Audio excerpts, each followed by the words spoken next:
Mahigit sa 30,000 pisong halaga naman ng alahas at pera ang nabawi mula sa 4 na umano'y miyembro ng Budol-Budol Gang sa Pinili, Ilocos Norte. Sa lungsod naman ng Lawag, patay ang isang trabahador matapos na makuryente at atakihin sa puso. Ang mainit na balita hatid ni CJ Torida ng GMA Regional TV.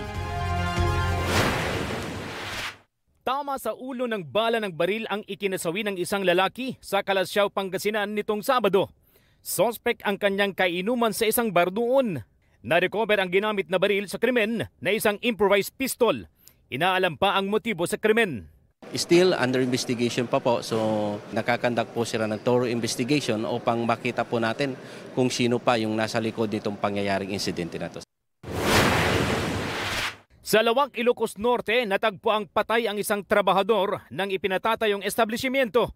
Nadiskubre siyang nakahandusay at hawak ang light stand na may nakakonektang live wire. Lumabas sa pagsusuri na namatay siya sa cardiac arrest at pagkakuryente. Iuuwi ang katawan ng biktima sa Dagupan kung saan siya lumaki. Sa bayan naman ng Pinili sa Ilocos Norte pa rin, arestado sa checkpoint ang 4 na umano'y miyembro ng Budol-Budol Gang. Nabawi sa kanila ang alahas na nagkakahalaga ng 20,000 pesos, cash na 14,000 pesos at ilang Canadian dollars mula sa kanilang nabiktima na isang lola na 89 years old. Ayon sa mga otoridad, nagpunta sa bahay ng biktima ang mga sospek at sinabing nanalo siya ng mga gamit sa kusina. Para maklaim iyon, kailangan niyang magbigay ng mga alahas. Nahuli ang mga sospek matapos matandaan ng biktima ang puti nilang sasakyan. May nakuha ring ilang pakete ng hinihinalang shabu sa loob ng sasakyan.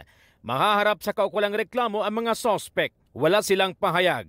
Payo ng mga otoridad, huwag tumanggap ng kahit na ano mula sa mga hindi kakilala para hindi mabudol. CJ Torida ng GMA Regional TV, nagbabalita para sa GMA Integrated News.